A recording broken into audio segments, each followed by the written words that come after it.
नमस्कार दर्शक बंधु। रज आसीगले घरे घरे पिठापणा और स्पेशल रेसिपीर मजा किसी अलग होता है। आगक जेहेतु रज आसूची से आज मुझे आसी रज स्पेशल आंब काकरा।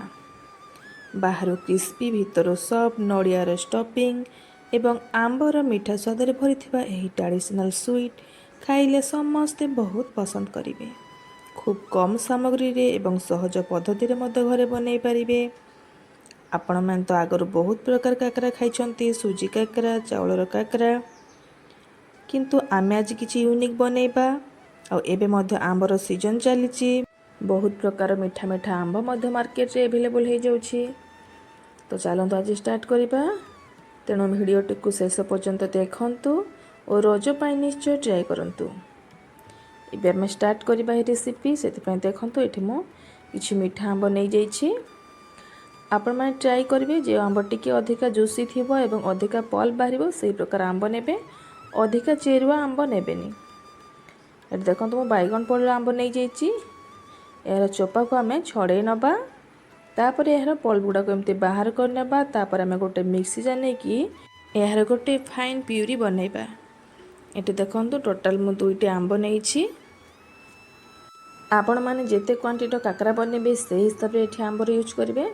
ये मुझे देखु दुईटी आंब नहीं जाइए। आगक भिडियो देखो मुझे सब मेजरमेंट कहबी। प्रथम आम यार प्यूरी बनई नवा। ये देखो आमर प्यूरी रेडी हो। चलते आम नेक्स्ट प्रोसेस को जीवा। से गैस ऑन कर गोटे कढ़ई को बसई नवा। काकरा बनवाई जेहेतु आमको पूरा दरकार से प्रथम आम पूरा को बनई नवा। ये देखो मुझे गोटे नड़िया कर नहीं। एबे आम कढ़ई ऐड करदबा। और मीठा पाई ये मुझे गुड़ यूज करुँच। आपने चाहिए चीनी यूज करेंगे। आपन को जिते मीठा पसंद से हिसाब से गुड़ कि चीनी ऐड करेंगे। गुड़ को ऐड कर सारापर या मेल्ट होगापाई कभर करके रखीदे। गैस फ्लेम को लो रखिकी भल आसना आसपा देखो मुझे गोटे गुजराती को पकई नहीं। ये देखो आम पूरा मध्य रेडी होगा। यह गोटे प्लेट को काढ़ी नवा और से ही कड़े आम देदेबा गोटे गिना पानी। तापर गोटे चामच पान मधुरी, गोटे चामच घी, स्वाद अनुसार लुण और चीनी सब जिनिस को मेल्ट पाई छाड़दबा। चीनी पानी सहित भल भाव मेल्ट हो गलापर आम जो बाटी रखी आंबर पल्प ताको ऐड करदबा और यहाँ को भल भाव फुटे पाई छाड़दबा। जहाँफल आंब भल भाव मिसीज और सीझी जीव। 5 मिनट फुटे पर देखो बढ़िया भाव बबल्स आसीगला। एबे सुजी को ऐड करवा। गोटे कप पानी देखो गोटे गिना सुजी नहीं। सुजी को ऐड कर सारापर या भल भाव जंती दबा। देखो बढ़िया भाव जंतुणी होगला रेडी। एबे आम गैस फ्लेम को अफ करने और यहाँ कभर कर छाड़दबा। जहाँफल ये गरम ही भल भाव सीझीज। ये देखु जंतुणी रेडी करने बेसी समय लगी न था। 2 ରୁ 5 मिनट भितर ही रेडी हो जाए। या कभर करने देखो बढ़िया भाव हो परफेक्टली। बेसी हार्ड ना, पूरा सफ्ट भी ना, बेसी बढ़िया भाव हो कड़ी जमार लगुनि। एबे आम काकरा गढ़ा।